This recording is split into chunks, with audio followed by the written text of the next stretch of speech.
Hello, this is Laura Brandenburg from Bridging the Gap.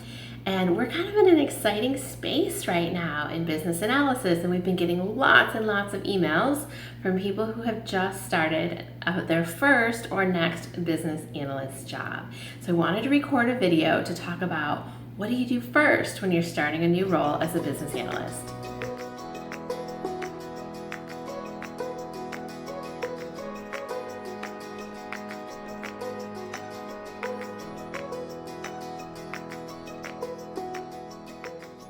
So let's jump right in. So there's really 5 things that I think you want to be thinking about when you're starting a new role, and some of these might not actually be what you would maybe expect. So the first thing is you want to understand the role that your employer wants filled. So it's really easy for us as business analysts to have some sort of expectations or assumptions about what our role should be, and for that to really conflict with what is really important to your hiring manager or to your project manager or the person that you're reporting to. And so you want to make sure that first and foremost you understand what they most need you to be successful at. What's the biggest problem that they hired you to solve, and how can you make an impact quickly? So make sure that you understand that and allow yourself to be a little flexible at first if you need to be, even if it doesn't meet quite the expectation you had as a business analyst. The second thing is to understand the core processes and templates in place in your organization. So you want to know, is there a specific kind of document that is being created? Do you create business process flows and use cases, or do you create a more traditional business requirements document? Or do you maybe even create agile user stories and a product backlog? So what are the templates and processes in place in the organization, and how does business analysis, or whatever that flavor of business analysis you're doing, how does that typically work? And that's really going to, again, just help you get started off on the right track. Now, in a few cases, your employer might, you might be the first business analyst. They're like, I don't know. It's up to you to figure that out, in which case, start with some industry standard practices and bring those to your organization. And our business analyst template toolkit is a great starting resource if your organization doesn't have any existing templates to use. So the next thing, we've talked about understanding your role and those core processes and templates in place. The third thing to do is really to get to know your stakeholders. So you want to be looking for stakeholders both on the business side and the technology side.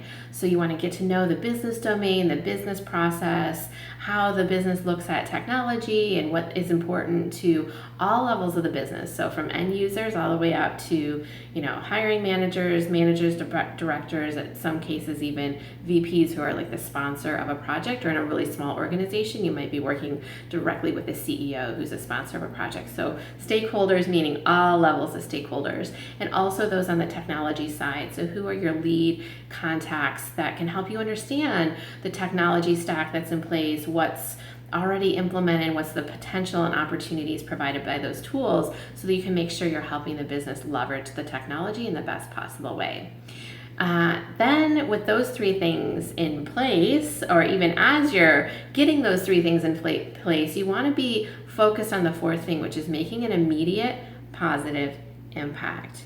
So whatever that role is, whatever that first project is, how can you essentially hit the ground running and make a really big, important impact?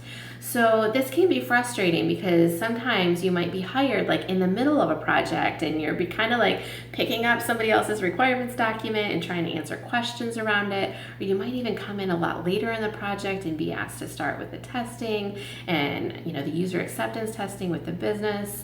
Or even just testing yourself against things that you didn't write the requirements for. And so sometimes you really do just have to jump into where the organization is at with that particular project and make an impact. And that's how you're going to prove your value. You're going to prove your skill set. You're going to earn your reputation in that organization.